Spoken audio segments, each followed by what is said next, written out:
Hello guys, स्वागत है आपका अपने क्लास प्रीता पहचान क्लासेस में। और आप सोच रहे होंगे कि अचानक से मैम कहाँ चली गई। तो सर्दी के कारण मेरा जो गला था वो ख़राब हो गया था। मेरी तबीयत बहुत ज़्यादा ख़राब थी और मैं बहुत चिंतित थी कि इतने कम पीरियड में मैं बच्चों का सपोर्ट कैसे करूँगी। लेकिन आप लोग की प्रार्थना दया से अब मैं बहुत हद तक ठीक हो गई हूँ। आवाज़ मेरी अभी भी ख़राब है लेकिन आपको समझ में आ जाएगी। आप थोड़ा एडजस्ट कर लीजिएगा क्या। तो आज में हमारा जो छूटा हुआ पोर्शन था, आज मैं लेकर आई हूँ इस प्रीता पहचान क्लासेस में आपका subjective type question Bihar board main Hindi के बच्चों का जो है हमारा, जिसमें हमने ऑब्जेक्टिव प्रश्न देख लिया था और आज सब्जेक्टिव प्रश्न के बारे में मैं आपको बताने जा रही हूँ। चलिए स्टार्ट करते हैं उसका वीडियो। इससे पहले के वीडियो में हमने सब ऑब्जेक्टिव टाइप क्वेश्चन देखा था। ये देखिए, हमारे बिहार बोर्ड द्वारा जो मॉडल टेस्ट पेपर उन विद्यार्थियों को प्राप्त हुआ है 10th और 12th बोर्ड के बच्चों का, बिहार बोर्ड के बच्चों का, तो उसमें से जो प्रश्न सेट किए गए हैं मॉडल टेस्ट पेपर के रूप में, हमने वस्तुनिष्ठ प्रश्न यानी ऑब्जेक्टिव प्रश्न का 100 प्रश्न का सीरीज हमने देखा था। और आज मैं लेकर आई हूँ उसी क्रम में हमारा सब्जेक्टिव क्वेश्चन, ठीक है, जो हमारा स्टार्ट होता है खंड ब के नाम से, विषयनिष्ठ प्रश्न के नाम से। आज हम इसी की चर्चा करेंगे और आप इसमें जो गलतियां कर जाते हैं, जो दिक्कतें होती है और जिससे आपकी मार्किंग कम होती है और आप क्या सही रूप से नहीं कर पाते, ज्ञात होने के बाद भी आप क्या क्या मिस्टेक कर जाते हैं और कहाँ पर आपके नंबर कट जाते हैं, वो सारी बातें मैं आपको इस वीडियो में बताने वाली हूँ। तो अंत तक इस वीडियो में बने रहिए और जिसने भी अगर मेरे चैनल को सब्सक्राइब नहीं किया है तो सब्सक्राइब कर ले, क्योंकि मैं बहुत ही ज़मीनी स्तर पर बिहार बोर्ड के बच्चों के साथ जुड़कर उनकी जो समस्याएं हैं दूर करने की कोशिश करती हूँ। और अभी से लेकर एग्ज़ाम पीरियड तक आपको बहुत सारी एग्ज़ाम से जुड़ी महत्वपूर्ण चीज़ें मैं बताने वाली हूँ, तो आपको उसका फ़ायदा मिले। बहुत सारे चैनल हैं लेकिन मेरी अपनी एक और पहल, एक कोशिश होती है कि मैं बच्चों का सहयोग कर सकूँ। तो इसके लिए मैं हमेशा से तैयार रहती हूँ। तो इसके लिए आपको मेरे चैनल से जुड़ना होगा। आपको संतुष्टि हो तो मेरे वीडियोस को देखिए, नहीं तो स्किप कर दीजिए। नहीं, चलिए स्टार्ट करते हैं आज का ये विषयनिष्ठ प्रश्न का पहला प्रश्न। अब देखिए, हमारा जो बिहार बोर्ड 10th बोर्ड का मेन हिंदी का जो प्रश्न सेट होता है और वो एनआरबी का भी लगभग सेम ही है, नहीं तो विषयनिष्ठ प्रश्न में, सब्जेक्टिव टाइप प्रश्न में हमारा पहला प्रश्न होता है अपठित गद्यांश का, जिसको हम अनसीन पैसेज बोलते हैं। ये क्या होता है? ये बिना पढ़ा हुआ, पहले से बिना पढ़ा हुआ ये पैसेज होता है, ठीक है। गद्यांश होता है, एक अंश होता है, गद्य भाग का एक अंश होता है, जिसको आपको पढ़कर छोटे छोटे प्रश्न उससे संबंधित होते हैं और उस जो आपके गद्यांश हैं उसी से संबंधित होते हैं और आपको उसका आंसर करना होता है। तो बच्चे इसमें ये गलती करते हैं कि भाई ये तो इसी से पढ़ के जवाब देना है, तो क्या करते हैं, वो जो सेम टू सेम प्रश्न आपके गद्यांश में है वही वाक्य उतार कर रख देते हैं और जो पूछा जाता है आगे और पीछे से उन प्रश्नों को यानी उत्तरों को वो बढ़ा कर लिखते हैं। जो प्रश्न पूछा जाता है उसके अलावे भी वह और भी कुछ बातें लिख देते हैं, नहीं, और उन्हें लगता है कि ये तो पाठ से ही संबंधित है, लेकिन नहीं। यहाँ पर जो सेटर होते हैं, जो क्वेश्चन सेट करने वाले होते हैं, वे बच्चों का आईक्यू देखते हैं, यानी कि उत्तर देने की का उसका क्या भाव है, क्या कैपेसिटी है, वह कितना समझता है। यानी जो गद्यांश वाले, अपठित गद्यांश वाले प्रश्न होते हैं उसमें वह बच्चों के समझ को विकसित करने के लिए होता है। इसीलिए इस तरह का पैटर्न बनाया गया कि बच्चे किस तरह से समझकर उसका आंसर करते हैं। इसे छोटा मत लीजिए, क्योंकि जो भी सेटर है वह जो भी इसको बनाते हैं, प्रश्नों का निर्माण करते हैं, सेटअप तैयार करते हैं, वो बहुत विद्वान होते हैं और हर स्तर पर बच्चों की वो जांच करते हैं और उसको इम्प्रूव करने की कोशिश करते हैं कि बच्चा उसे समझे और खुद में इम्प्रूवमेंट लाए। क्योंकि आज का ये जो आधुनिक समाज है हमारा, जो लेवल है पढ़ाई का, वो बहुत हाई होते जा रहा है। आज हम एआई तक पहुंच गए हैं। तो आपकी समझ विकसित करने के लिए ये प्रश्न दिए हो रहते हैं, ठीक है। तो इसको नज़रअंदाज नहीं करना है, हल्के में नहीं लेना है। जैसे देखिए पहला गद्यांश, हाँ इसमें मैं आपको बता दूं कि इसमें ये जो गद्यांश वाले प्रश्न होते हैं ये 1 और 2, 1 नंबर और 2 नंबर, 1 नंबर में 2 प्रश्न और दूसरे नंबर में भी 2 प्रश्न, 2 प्रश्न मतलब 2 गद्यांश और उससे संबंधित प्रश्न, ठीक है। तो यहाँ पर बच्चे क्या गलती कर जाते हैं कि 1 नंबर से ही 2 बना लेते हैं।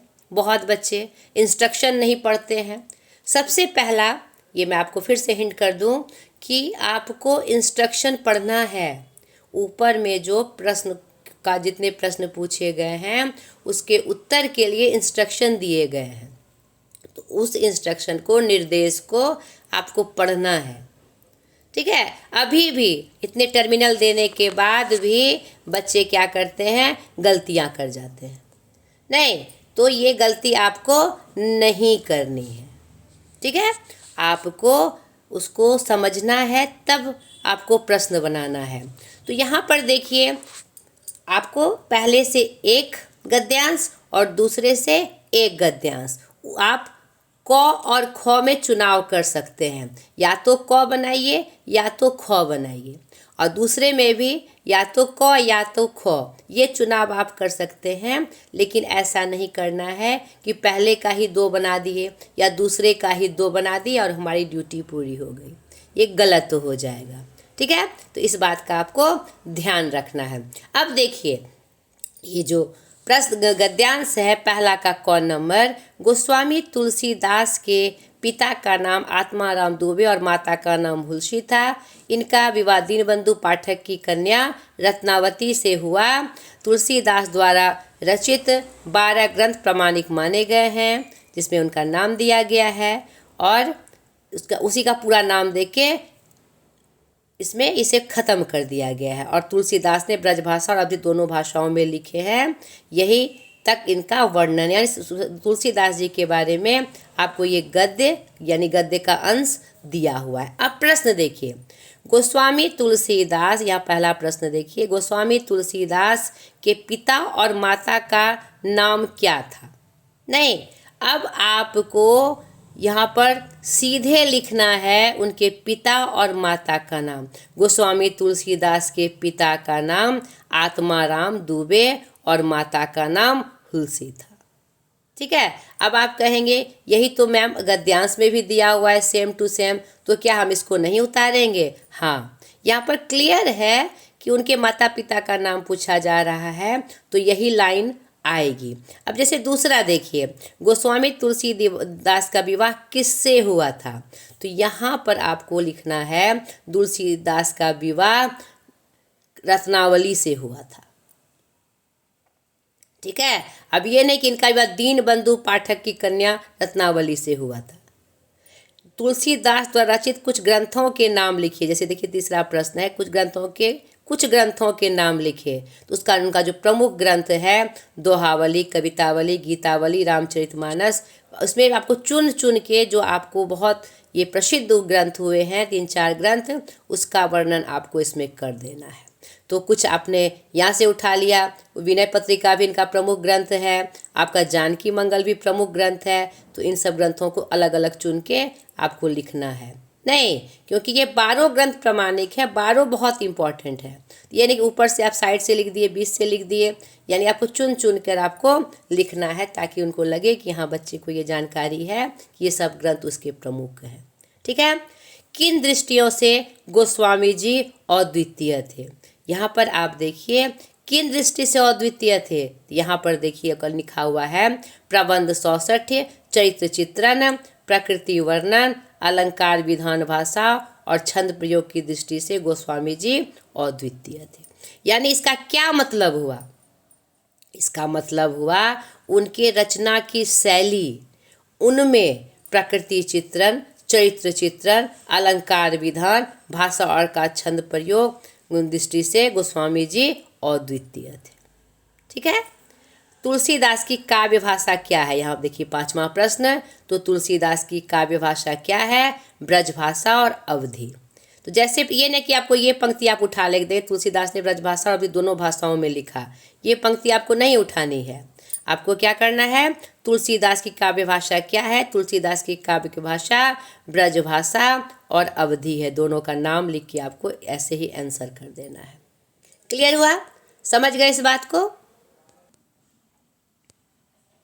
अब देखिए दूसरा ख नंबर जो है शिक्षा से संबंधित यह गद्यांश है, यह अंश है एक। नहीं, आपको पहले अच्छे से पढ़ना है। और हाँ, बहुत समय मिलता है आपको, ठीक है। आपको हड़बड़ाने की बिल्कुल आवश्यकता नहीं है। हाँ, आप ये कर सकते हैं कि जिसमें आपको एकदम सटीक से जो आपको ध्यान में रहे वो पहले बना लीजिए। नहीं, गद्यांश का प्रश्न पहले ही कर लेने से अच्छा होता है, क्योंकि ये शुरुआत में क्या होती है, हमारे अंदर एनर्जी होती है, हमारा माइंड भी एकदम सेट होता है। हम किसी चीज़ को पढ़ते हैं तो वो बहुत अच्छे से, बहुत सुंदर तरीके से, आसानी से हमारी समझ में आ जाती है। और जब अगर इसको आप लास्ट में करते हैं या बीच में करते हैं तो आपको क्या होता है, दबाव होता है पूरे प्रश्नों को बनाने का। नहीं, तो इसमें आप पढ़ने में उतना ध्यान नहीं लगा पाते हैं। इसीलिए मेरी यह सलाह है कि इस गद्यांश वाले प्रश्न को पहले बना लीजिए, अच्छे से इसको 2-3 बार पढ़िए और ये सार समझिए कि यह गद्य पाठ जो दिया हुआ है, यानी गद्य का जो अंश दिया हुआ है, किससे संबंधित है, क्या कह रहा है, उसके अनुसार हम प्रश्न को देखेंगे और उसी के अनुसार हम आंसर करेंगे। जैसे देखिए, शिक्षा का कार्य है कि वह संपूर्ण जीवन प्रक्रिया को समझने में हमारी सहायता करे। देखिए, मैं ये प्रश्न इसलिए दोहरा रही हूँ क्योंकि मैं आपको यहाँ पर समझाना चाह रही हूँ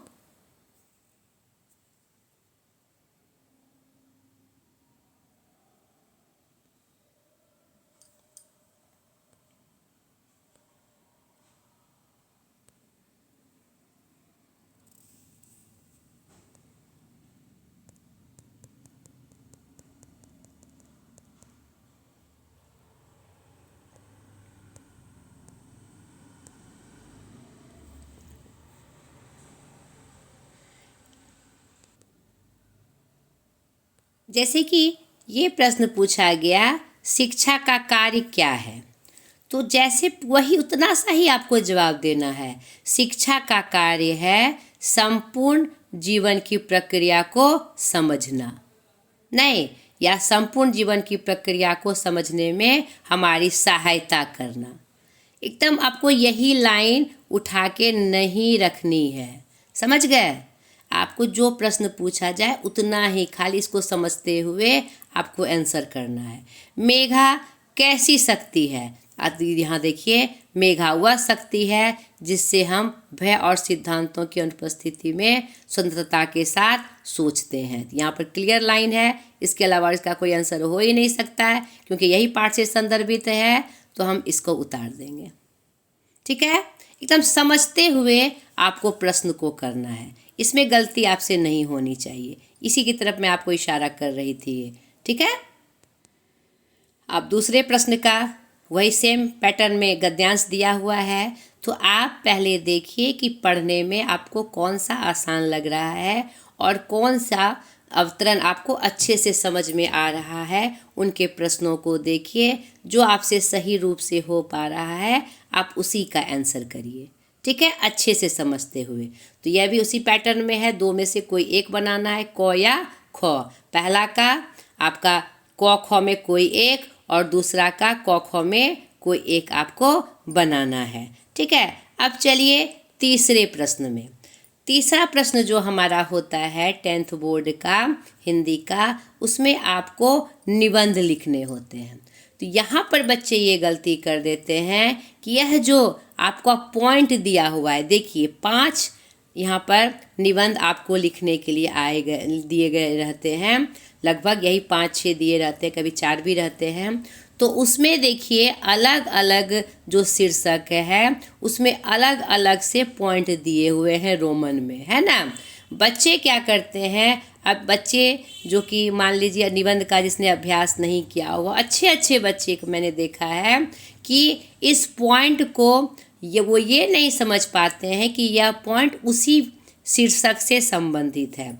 जैसे देखिए मैं आपको बताऊं कि जैसे भारतीय किसान की समस्या और समाधान, तो यह जो भूमिका मतलब क्या होता है, परिचय नहीं, प्रस्तावना कहिए, भूमिका कहिए, परिचय कहिए, तीनों क्या है, सिमिलर शब्द है, एक समान शब्द है। तो आपको जो भूमिका यानी परिचय लिखना है तो आपकी भारतीय किसान की समस्या और समाधान पे ही परिचय लिखना है।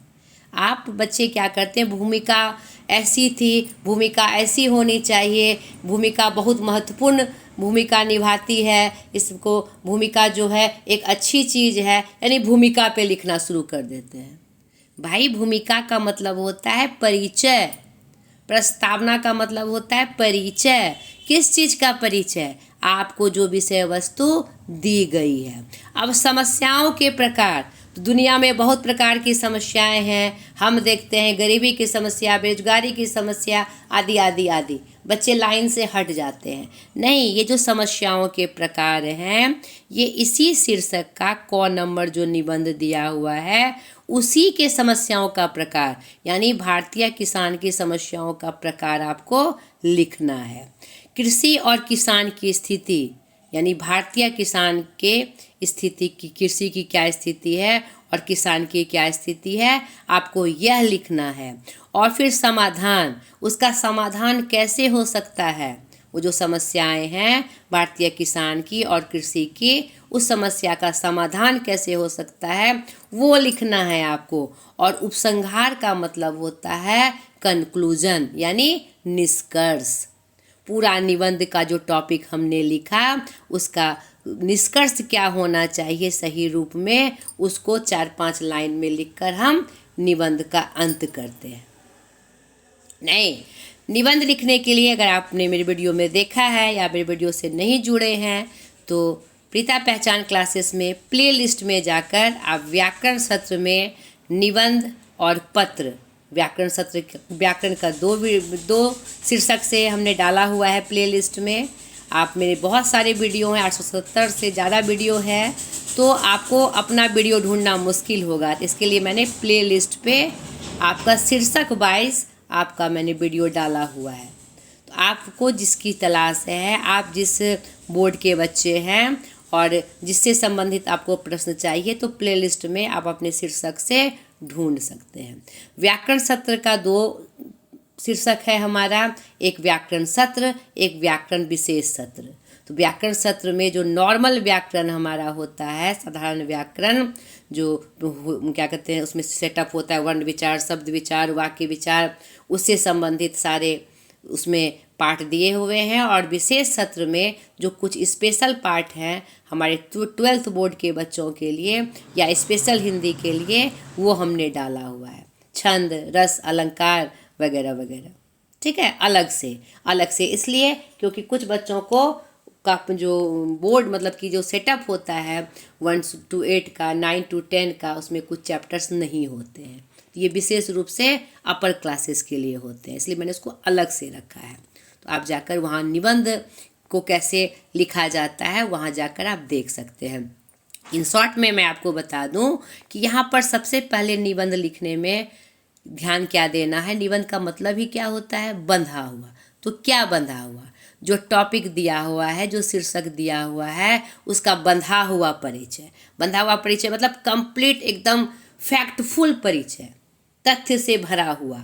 तो किसी भी निबंध से क्या, क्यों, कैसे, किस लिए, किस तरह, इस तरह के प्रश्न पूछकर आप उस निबंध को पूरा कर सकते हैं। जैसे भारतीय किसान की समस्या और समाधान क्या है, क्यों यह समस्या क्यों आई, कैसे, अब किस तरह से इसका समाधान, किस तरह से समाधान, और लास्ट में निष्कर्ष यानी उपसंहार, कंक्लूजन। निकाल दिए, आपका निबंध हो गया। और यहाँ पर आपको शब्द सीमा का भी ध्यान रखना है, 250 से 300 शब्दों में लिखना है। ये नहीं कि हम 150 में ही लिख के अपना सारा टॉपिक कंप्लीट कर दिए, या फिर 400 शब्दों में लिखे जा रहे हैं, नहीं। कम से कम आपको 240 शब्दों का चयन तक आप लिख सकते हैं, और आगे बढ़ने में आप 300 से 350, 330, लास्ट 340-50 तक आप जाते हैं तो ज़्यादा दिक्कत नहीं है, लेकिन कोशिश करनी चाहिए कि 300 तक में ही हमारी बातें ख़त्म हो जाए। यहाँ इसका ध्यान रखना है। तो उसी तरह से देखिए, जितने भी आपके निबंध दिए हुए हैं तो उसके नीचे में जो रोमन, देखिए रोमन संख्या में जो आपको दिया गया है, जैसे भूमिका, कारण, रोकने के उपाय, उपसंहार। मेरा प्रिय खेल, भूमिका, प्रिय होने का कारण, खेलने के नियम, लाभ, उपसंहार। तो ये हमारे टॉपिक से संबंधित है, उसके बारे में आपको लिखना है। भूमिका यानी सब में परिचय, महंगाई क्या है, किस कारण से आई है, इसके रोकने का क्या उपाय है, और निष्कर्ष रूप में क्या होना चाहिए। मेरा प्रिय खेल क्या है, कौन सा है आपका प्रिय खेल, उसका परिचय दीजिए। प्रिय होने का क्या कारण है, ये परिचय दीजिए। उसके खेलने का क्या नियम है, वो परिचय दीजिए। उससे क्या लाभ है, वो परिचय दीजिए। और अंत में उसका निष्कर्ष निकाल दीजिए ओवरऑल का। ठीक है। उसी तरह वर्षा ऋतु, हमारे पड़ोसी। तो ये आपके निबंध के मतलब हैं, क्या कहते हैं, शीर्षक है। तो कोई भी प्रकार का निबंध आए, आप उसे क्या, क्यों, कैसे, किस तरह, किस लिए, इस तरह के प्रश्नों को कर आप उसका जवाब दें, तो आपको ऑटोमेटिक थोड़ा सा नॉलेज बढ़ाकर कुछ जो टॉपिक्स हैं उसके बारे में आपको कंप्लीट जानकारी होनी चाहिए। और हमने इम्पॉर्टेंट प्रश्न के सीरीज में आपको इसी बार दिया हुआ है इम्पॉर्टेंट निबंध का। उतना निबंध अगर आप देख लेते हैं, उतने की तैयारी आप कर लेते हैं, तो उसमें से 5 निबंध तो आपको निश्चित रूप से लिखने आ जाएंगे। ठीक है। और वो आपको यहाँ पर एग्ज़ाम में भी निश्चित रूप से वो निबंध आपको टच करेगा, आपको आ जाएगा। ठीक है। इस तरह से निबंध के प्रश्नों को आपको हल करना है। ठीक है। अब देखिए, जो निबंध है उसकी जो विषय वस्तु है वह मैं आपको बताती हूँ। इस तरह से आप देख लीजिए, उसके बारे में, उस विषय वस्तु के बारे में आपको जानकारी मिल जाएगी कि किस तरह से आपको उसको लिखना है। जैसे भारतीय किसान की समस्याएं और समाधान, हिंदी निबंध कैसे हम लिखेंगे, तो देख लीजिए, इसकी विषय वस्तु मैं आपको दिखा रही हूँ और कैसे आपको उससे जुड़कर आपको तैयारी करनी है। अब देखिए, भूमिका, कृषि भारतीय अर्थव्यवस्था की धुरी है। देश की कुल श्रम शक्ति का आधे से भाग कृषि में से संबंधित उद्योग धंधों से अपनी आजीविका कमाते हैं। यानी कृषि का क्या महत्व है उसका परिचय हम यहाँ पर दे रहे हैं। नहीं तो भूमिका या परिचय या प्रस्तावना के रूप में हम इस तरह से उसको लिखेंगे। ठीक है। देख लीजिए आप, या स्क्रीनशॉट लेकर रख लीजिए। अब उनकी क्या समस्याएं हैं उनको और दिखाना है, और अब सुधार के सरकारी प्रयास क्या हैं। नहीं, जो हमारा पॉइंट था उसको हम देखेंगे, उसको किस तरह से करना है। यहाँ पर आप स्क्रीनशॉट लेकर इसको भी रख लीजिए। यानी इससे संबंधित आपको जानकारी रखनी है। नहीं, पहले इसका कलेक्शन करना है, फिर स्टोर करके उसको माइंड में सेट करके रखना है कि इस तरह से पॉइंट को हम कैसे डील करेंगे। समझ में आ गया। सुधार के सरकारी प्रयास में इसके क्षेत्र में क्या क्या बातें हो रही है वह भी देखिए, उसको भी आपको स्क्रीनशॉट लेकर रख लेना है और उसके बारे में जानकारी लेनी है। ठीक है। इस तरह से मैं सारे जो निबंध दिए गए हैं उसकी विषय वस्तु को मैं आपको दिखा रही हूँ। अब फटाफट स्क्रीनशॉट लेकर रखते चले जाइए, क्योंकि बार बार दिखाने से, पढ़ने से फिर आपका वीडियो बहुत लंबा हो जाएगा और फिर आपको समय की कमी हो जाएगी। आप अपने अनुरूप इसको तैयार आपको करना है। तो सारे जो विषय वस्तु मैं आपको यहाँ पर दे रही हूँ, आप इसका स्क्रीनशॉट लेके रख लीजिए, और जब आप हिंदी की तैयारी करिए तो उसको ध्यान से पढ़ना है। ठीक है। यहाँ पर मैं सारे से संबंधित आपको दिखा रही हूँ, आपको उसको देखते चले जाना है और स्क्रीनशॉट लेके लिखते चले जाना है। ठीक है। प्रस्तावना, महंगाई के कारण, जनसंख्या क्या कारण है उसके। ठीक है। जो महंगाई बढ़ रही है, यहाँ पर देखिए, महंगाई के फलस्वरूप उत्पन्न होने वाली कठिनाइयाँ, और फटाफट स्क्रीनशॉट लेकर रख लीजिए। आपको यहीं पर सारी विषय वस्तु यहाँ पर आपको मिल गई। ठीक है। तीसरा, मेरा प्रिय खेल। आप जो आपका प्रिय खेल है उससे संबंधित आपको सारी जानकारी जुटानी होती है। मेरा प्रिय खेल, मेरे प्रिय कवि, मेरे प्रिय शिक्षक, नहीं मेरे प्रिय नेता, इस तरह से आपको याद करना है कि जो आपको प्रिय हो और उसके बारे में जानकारी जुटानी होती है आपको। तो ये आपकी क्रिकेट से संबंधित है। देखिए, क्रिकेट के बारे में पूरी जानकारी, अगर आपका भी प्रिय खेल क्रिकेट है तो इससे संबंधित जानकारी आप देख लीजिए। ठीक है, और पढ़ लीजिए।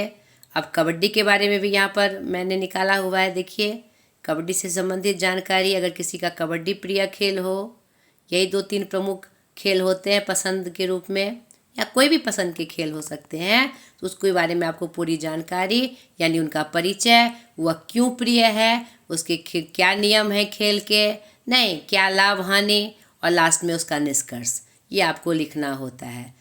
अब देखिए, वर्षा ऋतु। वर्षा ऋतु का क्या महत्व है हमारे जीवन में, मानसून में ऋतु के रूप में, वो देखिए। ठीक है, यहाँ पर पूरा वर्णन फिर से देख लीजिए, और अगर ज़रूरत हो इसका स्क्रीनशॉट लेकर आप ज़रूर रख लीजिए। नहीं, इसकी विषय वस्तु की जानकारी आपको पूर्ण रूप से लेनी है। ठीक है बच्चा।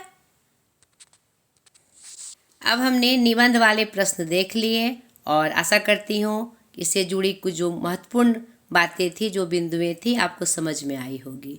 यानी जो शीर्षक दिया गया है, पहले तो 5 या 6 या 4 जितने भी निबंध आपको दिए रहेंगे ऑप्शन में, किसी एक को ही लिखना है।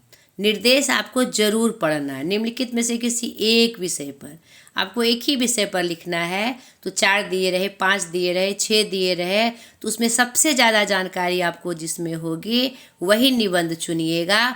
और यहाँ पर विशेष ध्यान दीजिएगा, हर एक बच्चों को मैं बार बार ये बात कह रही हूँ कि जिसके सामने रोमन अंक में जो लिखे हुए हैं वह उसका बिंदु है। तो आपने 5 में से जो चुना, तो उसके बिंदु में जो लिखा है उसी को आपको क्या करना है, डिस्क्राइब करना है। ठीक है, उसी की व्याख्या करनी है, इन्हें किसी दूसरे से आप उसका पॉइंट चुरा लें। ठीक है, इस बात का ध्यान रख के आपको 250 से 300 शब्दों में लगभग 5 शब्द, 4 शब्द, 10 शब्द, 15 शब्द, उतने मायने नहीं रखते हैं, लेकिन फिर भी आपको ध्यान रखना है। तीसरा आपका प्रश्न देखिए है, पुस्तक खरीदने के लिए पैसे की मांग करते हुए अपने पिताजी के पास एक पत्र लिखिए। इसमें से मैं आपको बता दूं, यहाँ पर ये जरूरी नहीं है कि आपको व्यवहारिक पत्र ही आए।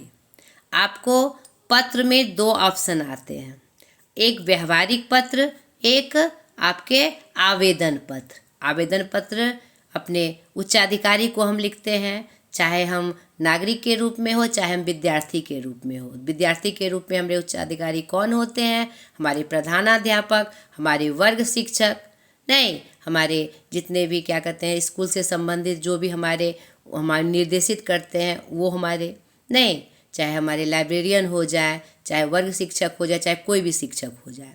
और नागरिक के रूप में हमारे उच्चाधिकारी कौन होते हैं, नगर निगम अधिकारी, जिससे हमें अपनी पर्सनल चीज़ों के साथ हम जो सार्वजनिक रूप से काम करते हैं। पुलिस अधीक्षक हो सकते हैं, नहीं और क्या कहते हैं मुखिया हो सकते हैं, सरपंच हो सकते हैं, या फिर आपको औपचारिकता के रूप में आप कुछ काम करते हैं, किसी कंपनी से कुछ मंगाते हैं, किसी पुस्तक विक्रेता से कुछ मंगाते हैं अपने पर्सनल चीज़ों के लिए, तो उसके लिए आप आवेदन करते हैं, तो वह हमारा क्या होता है, औपचारिक पत्र, फॉर्मल लेटर, जिसमें हमें कुछ फॉर्मेलिटीज़ पूरी करनी पड़ती है, कुछ औपचारिकताएं पूरी करनी पड़ती है। तो आवेदन का प्रारूप कैसे लिखा जाता है वो भी हमने वीडियो में डाला हुआ है, या पहले से आपको पता ही होगा। तो या तो आवेदन आएगा या व्यवहारिक पत्र। व्यवहारिक पत्र क्या होता है, इनफॉर्मल, अनौपचारिक, यानी उसमें कोई औपचारिकता नहीं निभाई जाती, कोई फॉर्मेलिटीज़ नहीं निभाई जाती, डायरेक्ट हम संबोधन करके पत्र को लिखना शुरू करते हैं, और ये हम अपने रिश्तेदारों को लिखते हैं, अपने मित्रों को लिखते हैं। ठीक है, जिसमें इसी व्यवहारिक पत्र में हमारे शोक पत्र और क्या कहते हैं प्रशंसा पत्र और अभिनंदन पत्र भी आ जाते हैं। तो थोड़ा थोड़ा अंतर होता है, तो उसको समझना है आपको कैसे लिखा जाता है। वो आपको जानकारी रखनी है। तो पत्र में आपके पास दो ऑप्शन है, या तो आवेदन आएगा या तो व्यवहारिक पत्र आएगा। और सेकंड ऑप्शन में आपको आजकल आपके पैटर्न में संवाद लिखने की बात आती है। संवाद क्या होता है? अथवा में है, या तो ये लिखना है, या तो आपको क्या लिखना है, या तो आपको ये पत्र लिखना है, या तो आपको ये संवाद लिखना है। यहाँ पर ऑप्शन में है ये, या तो ये या तो ये। तो मैं इसकी बात कर रही थी, पत्र की बात कर रही थी मैं, कि इसमें आपको या तो आवेदन लिखने आ सकता है, ये नहीं कि इस मॉडल पेपर में व्यवहारिक पत्र आया तो आपके फाइनल में भी व्यवहारिक पत्र ही आएगा, ये ज़रूरी नहीं है। आपका उसमें आवेदन पत्र भी आ सकता है। तो दोनों की तैयारी आपको करनी है, क्योंकि हो सकता है कि आप संवाद में उतने कंफर्ट या उतने अच्छा से लिखना महसूस ना कर सके, तो पत्र में दोनों पत्र की तैयारी आपको मजबूती से करनी है। और संवाद लिखने भी आपको अच्छे से आना चाहिए, क्योंकि इसमें भी एक भी नंबर नहीं कटता अगर अच्छे से आप संवाद लिखते हैं तो उसका भी प्रारूप आपको जानना है, या तो ये या तो ये आपको लिखना है। ठीक है, इस बात का भी आपको विशेष ध्यान रखना है। ठीक, तो इसका भी प्रारूप मैं आपको दिखा देती हूँ कि किस तरह से यहाँ पर जो दिया हुआ है वो मैं आपको दिखाती हूँ। व्यवहारिक पत्र में पुस्तक खरीदने के लिए पैसे की मांग। हाँ, यहाँ पर एक और इम्पॉर्टेंट मैं आप बात बता दूँ, चाहे आवेदन पत्र आए चाहे व्यवहारिक पत्र आए तो विषय दी गई रहती है। क्या कहते हैं, शुल्क माफ़ करने के लिए आवेदन पत्र, नहीं, पत्र निर्गत करने के लिए आवेदन पत्र, छुट्टी से संबंधित पत्र, नहीं, आदि आदि। उसी प्रकार देखिए व्यवहारिक पत्र में भी क्या है, पुस्तक खरीदने के लिए यानी विषय वस्तु दी रहेगी। तो आप जो मेन लिखेंगे, मेन बॉडी जो पत्र का जो मुख्य भाग होता है, बीच का भाग, संबोधन के बाद और अंत से पहले जो बीच का भाग होता है हमारा, जिसको बॉडी ऑफ लेटर कहते हैं, उसमें आपको सटीक कारण देना होता है। जो आपको विषय वस्तु दी गई है, जो टॉपिक है, जो विषय है, उसका एकदम सटीक आपको वो दिखाना होता है। जांचकर्ता को ये दिखना चाहिए बच्चा किस तरह से अपने टॉपिक को मतलब विस्तार से लिखता है, कैसे कैच करके लिखता है, कैसे अच्छे से लिखता है और सटीक। आपको छुट्टी क्यों चाहिए, आपको पत्र निर्गत करने की क्यों आवश्यकता है, आपको शुल्क माफ़ क्यों किया जाए, या पुस्तक मंगा खरीदने के लिए आप पापा से पैसे क्यों मांग रहे हैं, क्या क्यों दिक्कत आ गई, तो इसका सटीक वर्णन होना चाहिए। इस बात का भी आपको विशेष ध्यान रखना है। चलिए मैं आपको प्रारूप दिखा देती हूँ, उसका भी स्क्रीनशॉट लेकर आप रख लीजिए और समझिए कि ये कैसे लिखा जाता है। ठीक है, देखिए जैसे आपको पिता को पत्र लिखना है, प्रिय पिताजी नमस्ते, मैं आशा करता हूँ कि स्वस्थ और आनंद होंगे। इस तरह से प्रश्न लिखे जाते हैं। सटीक कारण है ना, कि आपको क्यों मतलब क्यों चाहिए, पुस्तक मांगने के लिए क्यों चाहिए, नहीं, यहाँ पर आपका पुत्र आपका जो नाम है। और व्यवहारिक पत्र में यहाँ पर ये बातें नहीं दी गई है। आपको यहाँ पर आपको स्थान का नाम, स्थान और दिनांक भी आपको लिखना है। ठीक है, यहाँ पर स्थान और दिनांक छोटे शब्दों में, यहाँ पर मैं उंगली से कर रही हूँ तो फिर थोड़ा सा बड़ा टेढ़ा मेढ़ा और बड़ा हो रहा है, तो यहाँ पर आपको स्थान और दिनांक लिखना है। ये भी इसका ये है कि हाँ इसमें लिखना चाहिए। ठीक है, उसके बाद आपका जो नाम है वहाँ पर दे दीजिए।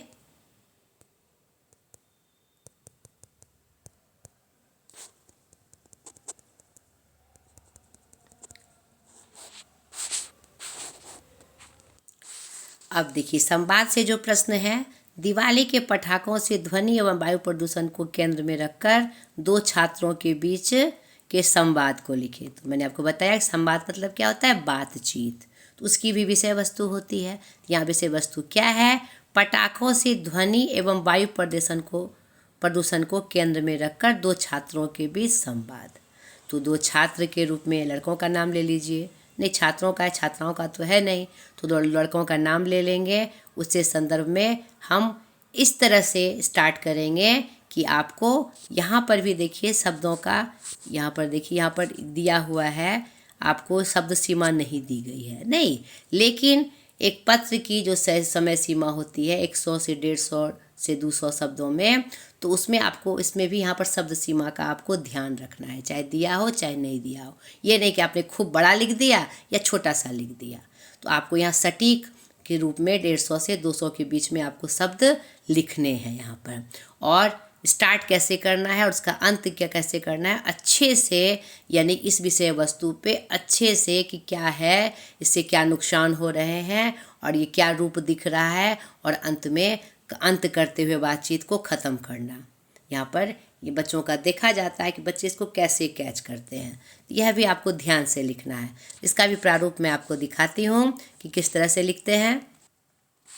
यहाँ देखिए, दीवारों पर पटाखों से होने वाले वायु और ध्वनि प्रदूषण को लेकर 2 छात्रों अमन और समीन के बीच संवाद, उनके स्वास्थ्य पर पड़ने वाले कदमों को चर्चा कर रहे हैं। देखिए यहाँ पर आप देखिए, दो कोई भी आप कुछ भी आप नाम लिख सकते हैं। देखिए बात कैसे स्टार्ट होती है और कैसे उसका अंत किया जाता है। आप उसके मतलब तथ्य को समझने की कोशिश करिए कि जो टॉपिक है उससे संबंधित 2 लोगों के बीच में क्या बातचीत हो सकती है और उसका अंत कैसे होगा। इसे भी आप स्क्रीनशॉट लेकर रख लीजिए ध्यान से समझने के लिए। यानी कोई भी टॉपिक आ जाए, महंगाई पर, खाता खुलवाने के लिए, भारतीय समस्या पर, आज की समस्या पर, आज की राजनीति, नहीं, जो मुख्य मुख्य टॉपिक हैं आपके 10 लेवल के, 10 बोर्ड लेवल के, वो भी हमने आपको हिंट कर दिया है। आप उतना तैयारी कर लेते हैं तो उसमें से कोई आपको एक आ ही जाता है। या समसामयिक घटनाओं पर जो आसपास की हमारी समस्याएं हैं उससे संबंधित भी टॉपिक दिए जा सकते हैं। तो मेन फोकस आपको याद रखना है कि उसी टॉपिक पे बात कैसे स्टार्ट की जाए और उसका सुत्तम अच्छे से सुगठित करते हुए उसका अंत कैसे किया जाए, और शब्द सीमा हमारी 150 से 200 के बीच हो सुंदर अर्थ में। तो उसका इसमें ध्यान देना होता है। ठीक है, आगे देखिए उसी बातचीत का आगे का अंश हमारा।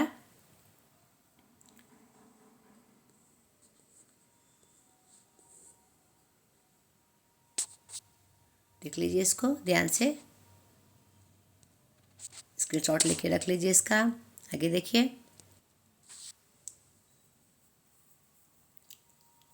यहाँ पर पूरा जो बातचीत जो संवाद था वो हमने आपको दिखाया, जो आपको समझ में भी आया होगा। ठीक है, तो ये आपका संवाद का भी पाठ यहाँ पर मैंने दिखाया आपको कि किस तरह से आपको लिखना है, और एग्ज़ाम की तैयारी एकदम बहुत अच्छे से होनी चाहिए। अब देखिए हमारा 5वां प्रश्न, आपके विषयनिष्ठ प्रश्न का जो हमारा 5वां प्रश्न है, 4 तक हमारे हो गए, नहीं अपठित गद्यांश हो गया हमारा, क्या कहते हैं निबंध हो गए हमारे, नहीं, और फिर पहले और दूसरे नंबर में 2 गद्यांश आया, तीसरे में हमारा निबंध आया, चौथे में पत्र आया और संवाद आया अथवा के रूप में। 5वां प्रश्न जो हमारा होता है सभी क्या होता है हमारा, किससे संबंधित होता है, आपके क्या कहते हैं किताब से संबंधित होते हैं, और कुछ कुछ कभी कभी ग्रामर पोर्शन से भी संबंधित होते हैं। तो इसके लिए सरल उपाय है कि आप अपने पाठ के प्रश्नों को सरसरी निगाह से एक बार ज़रूर पढ़ें, ताकि आपको उस पाठ की पूरी जानकारी हो और आप कहीं से भी प्रश्न पूछा जाए तो आप उसका जवाब कर सकें। इसमें कोई ट्रिक या कोई जादू नहीं है कि आप सारे प्रश्नों को बना लें। एक ही ट्रिक, एक ही जादू है कि पाठ को सरसरी निगाह से ही अच्छे से पढ़ लेना, सिर्फ रीडिंग कर लेना। आप रीडिंग कर लेते हैं, जैसे कविताओं की कुछ पंक्तियाँ जो आपके समझ में नहीं आती है तो उसका अर्थ, उसका भाव आप विषय वस्तु को समझने की कोशिश करिए। आप मेरे चैनल पे जाइए, आपको पूरा वीडियो गोधूली भाग 2 का आपको प्लेलिस्ट में मिल जाएगा। तो आप वहाँ पर जाके जिस पार्ट को, जिस कविता के पार्ट को आप नहीं समझ रहे हैं वो आपको पूरी तरह से मिल जाएगा। तो आप उसको देखकर आप उसको समझ सकते हैं। नहीं यहाँ पर आपको ज़रूरी नहीं कि जो प्रश्न मॉडल में दिए गए हैं आपको वही पूछा जाएगा। नहीं, ठीक है, ये माना मैंने मॉडल प्रश्न में, यानी कि मॉडल प्रश्न का मतलब होता है कि इसी प्रकार से प्रश्न का सेटअप होगा, और आप देखिए कि हर पाठ से प्रश्न पूछे गए हैं। नहीं आपने 4 याद कर लिया, 5 याद कर लिया, तो हाँ एक आपको ये खुद मतलब ये बात अच्छी है कि आपको 10 में 5 बनाना है। नहीं तो आप अगर 10-12 चैप्टर है, 10 चैप्टर है, 12 चैप्टर है, आप 8 ही चैप्टर अच्छे से कंप्लीट कर पाए हैं, 7 ही चैप्टर अच्छे से कंप्लीट कर पाए हैं गद्य भाग की, पद्य भाग की, तो पूरे ईमानदारी से उस 7 पाठ को आपको करना ही करना है। ये सेटअप ने जो सेटअप किया है बिहार बोर्ड ने, ये बहुत अच्छी बात है कि आप 7 पाठ को भी अच्छे से पढ़ के उसके विषय वस्तु को समझते हैं तो पूरा आंसर आप कर सकते हैं। तो यहाँ पर 5वें नंबर प्रश्न में आपको उससे संबंधित प्रश्न आते हैं। अब देखिए यहाँ पर भी बात आती है लघु उत्तरीय और दीर्घ उत्तरीय की। तो 5वें नंबर का प्रश्न आपका मतलब 5 प्रश्न होते हैं, एक प्रश्न 2 नंबर का होता है। तो ऐसे भी आपको समझ जाना है कि आपको जितना प्रश्न पूछा जाए उसका सटीक आंसर 2 से 4 लाइन 5 लाइन में कर देना है। बहुत बृहद नहीं बनाना है, आगे पीछे की घटनाएं नहीं बतानी है आपको, ठीक है। अब छठा प्रश्न देखिए, जो हमारा छठा प्रश्न है इसमें एक गौर करने वाली बात है कि एक यहाँ पर देखिए गद्य से आया है, ये गद्य का प्रश्न है और ये पद्य का प्रश्न है। तो यहाँ पर भी देखिए आपको कितना अच्छा है कि इसमें से भी कोई एक ही बनाना है, नहीं तो वे जो मैंने अब यहाँ पर एक ट्रिकी है कि अगर आपको पाठ का नॉलेज नहीं है तो यहाँ पर तो 2 ही प्रश्न पूछे जाएंगे, नहीं तो ठीक है आप 7-8 करते हैं मुख्य मुख्य पाठों का, आप अगर तैयार कर लेते हैं तो निश्चित रूप से वो उसमें से एक आ ही जाता है। शायद संजोग ही ऐसा हो कि आपको उससे अलग प्रश्न आए। तो 6, 7, 8 जो पाठ है आपको अच्छे से कवर करने हैं, लेकिन अगर 12 पाठ है तो उसको उड़ती उड़ती निगाहों से भी ज़रूर देख लेना है, ज़रूर पढ़ लेना है। और एज ए विद्यार्थी आपको बहुत मेहनत करनी होती है और साल भर दिया जाता है। साल भर में समय देने के बाद अगर आपका प्रश्न छूटता है तो ये बहुत दुख की बात है, नहीं ये बहुत दुख की बात है कि आपने प्रश्न छोड़ दिया। ऐसा नहीं करना है आपको। तो यहाँ पर देखिए ये आपके जो प्रश्न हैं यहाँ पर 6 नंबर में, यहाँ पर पहला प्रश्न जो गद्य भाग का है हमारा, ये देखिए आपके पाठ में शिक्षा और संस्कृति से लिया गया है, 12वें पाठ से, यानी गद्य खंड का यह 12वां पाठ है ना, जो कि क्या है एक शिक्षा शास्त्र है जिसके लेखक कौन है, महात्मा गांधी जी ने, जिसमें उन्होंने देसी भाषा के प्रति एक महत्वपूर्ण वर्णन किया है। शिक्षा और संस्कृति का स्वरूप कैसा होना चाहिए, अपनी भाषा का क्या महत्व है उसमें, इसका वर्णन उन्होंने इस पाठ में किया है। तो अगर आप उसके पाठ के विषय वस्तु को नहीं समझेंगे तो आप ये आंसर नहीं कर पाएंगे। और यहाँ देखिए एक प्रश्न के लिए 5 नंबर है और बोर्ड एग्जामिने के लिए 5 नंबर का कटना और बढ़ना क्या होता है आप अच्छे से समझ सकते हैं। नहीं सेकंड पोजीशन, फर्स्ट पोजीशन में ये कितनी महत्वपूर्ण भूमिका निभाता है ये आपको भी पता है कि 2 नंबर से हमारा फर्स्ट डिवीज़न छूट जाता है, 2 नंबर से हमारा सेकंड डिवीज़न छूट जाता है तो उस समय बहुत बुरा लगता है। तो इस बात के लिए आपको अपने पाठ की विषय वस्तु को अच्छे से समझना है। और दूसरा जो प्रश्न है यहाँ देखिए, जो हमारा क्या कहते हैं पद्य भाग का है, कविता की पंक्तियाँ हैं, यह किसकी है, देखिए ध्यान से देखिए, अगर आपने पढ़ा होगा तो यह हिरोशिमा की है, जो बम गिराया गया था और क्या कहते हैं परमाणु बम, उसी से ये पंक्ति ली गई है और उसी का यहाँ पर 100% व्याख्या करने की बात कही जा रही। जब आप उस कविता को पढ़ेंगे नहीं, जो अज्ञे जी की एक महत्वपूर्ण कविता है, इसने पूरे हलचल के साथ इस क्या कहते हैं मतलब कि मानव ही मानव को खा रहा है, मानव ही मानव का दुश्मन बन रहा है, बहुत अच्छे तरह से सचेत किया गया था इस कविता में, जिसने पूरी धूम मचा दी थी। हिरोशिमा कविता की ली गई है। तो आप उस कविता को जानेंगे नहीं, उसकी विषय वस्तु को जानेंगे ही नहीं, तो फिर आप व्याख्या कैसे करेंगे। तो फिर ये आपको करना है एज ए एग्जामिने, आपको अच्छे से अपने विषय वस्तु की समझ होनी ही चाहिए, नहीं तभी आप एक अच्छा स्कोरिंग कर सकते हैं बेटा, ठीक है। तो ये पूरा आपका जो मॉडल सेट पेपर था, सब्जेक्टिव टाइप जो सॉल्यूशन था वो हमने आपको बताया। आशा करती हूँ ये आपके एग्ज़ाम के लिए बहुत सहायक हुआ होगा। तो चलिए बहुत खुशी है ये बता कर, मुझे भी ये खुशी हो रही है और निश्चितता आ गई कि मैंने अपने बच्चों का सहयोग किया। ये 7-8 दिन से मेरा गला बिल्कुल ख़राब था, लेकिन मैं बार बार गरारे कर कर के, नमक पानी से गरारे कर कर के मैं कोशिश कर रही थी कि जल्दी से साफ़ हो जाए और मैं बच्चों के साथ जुड़ सकूं और एग्ज़ाम तक मैं एक खम्बे के रूप में, एक सहारे के रूप में, एक मजबूत सहारे के रूप में उनके साथ चलूं। तो ढेर सारी शुभकामनाओं के साथ आज तक के लिए इतना ही। अगले वीडियो में फिर आपके एग्ज़ाम से जुड़ी हुई महत्वपूर्ण बातें मैं लेकर हाजिर हो जाऊंगी। आज तक के लिए इतना ही। बाय।